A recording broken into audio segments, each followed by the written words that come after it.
ಪ್ರಮುಖ ಪತ್ರಿಕೆಗಳಲ್ಲಿ ಒಂದು ಗುಜರಾತ್ ಸಮಾಚಾರ. ಪ್ರಧಾನಿ ನರೇಂದ್ರ ಮೋದಿ ಮತ್ತು ಅವರ ಸರ್ಕಾರವನ್ನು ಟೀಕಿಸಿದ್ದಕ್ಕೆ ಗುರಿಯಾಯಿತಾ?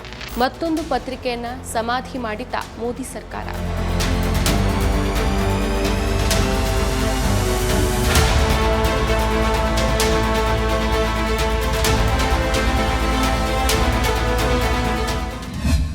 ನಮಸ್ಕಾರ, ಈ ದಿನ .comಗೆ ಸ್ವಾಗತ. ನಾನು GM ಪವಿತ್ರ.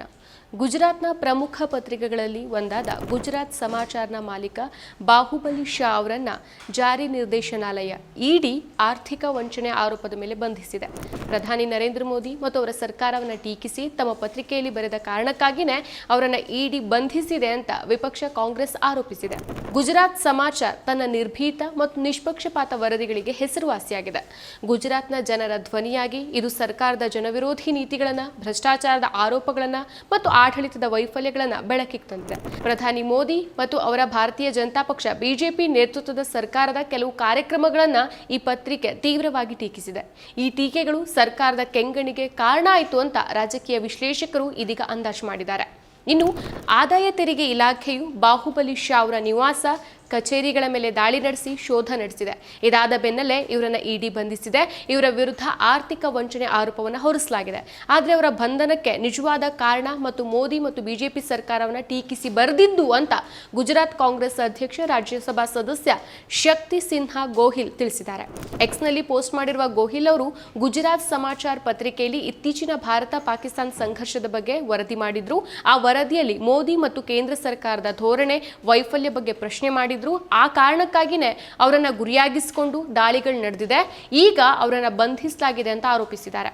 ಹಾಗೆ ಮುಂದುವರೆದು ಸತ್ಯಕ್ಕಾಗಿ ನಿಲ್ಲೋರಿಗೆ ಶಿಕ್ಷೆ ಕೊಡೋದೇ ಬಿಜೆಪಿ ಸರ್ಕಾರದ ಧ್ಯೇಯವಾಗಿದೆ. ಪ್ರಮುಖ ಗುಜರಾತಿ ಪತ್ರಿಕೆ ಗುಜರಾತ್ ಸಮಾಚಾರ ಯಾವಾಗಲೂ ಅಧಿಕಾರದ ವಿರುದ್ಧ ಗಟ್ಟಿಯಾಗಿ ನಿಂತಿತ್ತು. ಅದು ಯಾರೇ ಆಗಿದ್ರೂ ಅವರ ಸರ್ಕಾರವನ್ನ ಕಟುವಾಗಿ ಟೀಕಿಸ್ತಾ ಇತ್ತು, ಪ್ರಶ್ನಿಸ್ತಾ ಇತ್ತು. ಆದಾಗ್ಯೂ ಇತ್ತೀಚಿನ ಭಾರತ ಪಾಕಿಸ್ತಾನ ನಡುವಿನ ಸಂಘರ್ಷಕ್ಕೆ ಸಂಬಂಧಿಸಿದಂತೆ ಪತ್ರಿಕೆಯಲ್ಲಿ ಪ್ರಕಟವಾದಂತಹ ವರದಿ, ಲೇಖನಗಳು ಬಿಜೆಪಿ ಸರ್ಕಾರ ಮತ್ತು ಪ್ರಧಾನಿ ಮೋದಿಯವರನ್ನ ವಿಚಲಿತಗೊಳಿಸಿದೆ.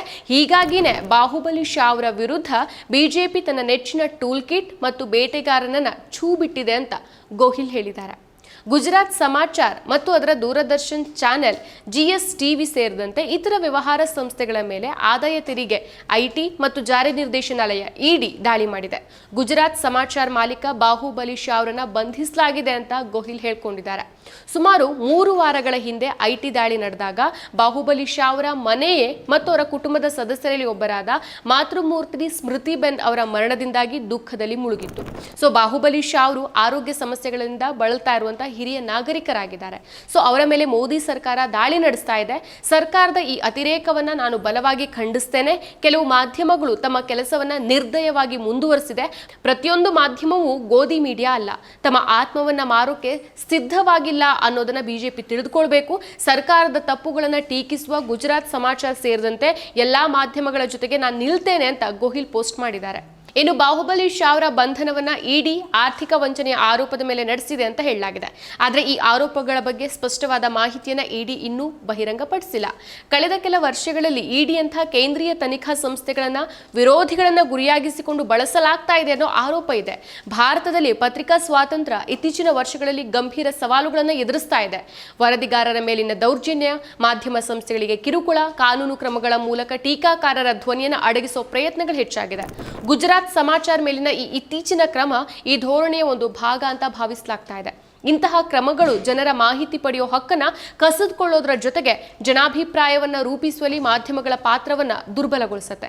ಈ ಗುಜರಾತ್ ಸಮಾಚಾರನ ಮಾಲೀಕರ ಬಂಧನದ ಕುರಿತು ಸಾಮಾಜಿಕ ಜಾಲತಾಣಗಳಲ್ಲಿ ತೀವ್ರ ಆಕ್ರೋಶ ವ್ಯಕ್ತವಾಗ್ತಾ ಇದೆ. ಈ ಕ್ರಮವನ್ನ ಖಂಡಿಸಿರುವಂತಹ ಜನ ಇದು ಜನತಂತ್ರದ ಮೇಲಿನ ದಾಳಿ ಅಂತ ವಾದಿಸಿದ್ದಾರೆ. ಪತ್ರಿಕಾ ಸಂಘಟನೆಗಳು ಮತ್ತು ಮಾನವ ಹಕ್ಕುಗಳ ಗುಂಪುಗಳು ಶಾ ಅವರ ತಕ್ಷಣದ ಬಿಡುಗಡೆಗೆ ಒತ್ತಾಯಿಸಿದ್ದಾರೆ.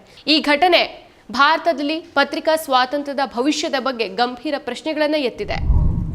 ಮತ್ತಷ್ಟು ವಿಶೇಷ ವಿಡಿಯೋಗಳನ್ನು ನೋಡಲು ಮತ್ತು ಹೊಸ ವಿಡಿಯೋಗಳ ಬಗ್ಗೆ ತಿಳಿಯಲು ಈ ದಿನ .com ಯೂಟ್ಯೂಬ್ ಚಾನೆಲ್ ಸಬ್ಸ್ಕ್ರೈಬ್ ಮಾಡಿ ಮತ್ತು ಬೆಲ್ ಐಕಾನ್ ಕ್ಲಿಕ್ ಮಾಡಿ.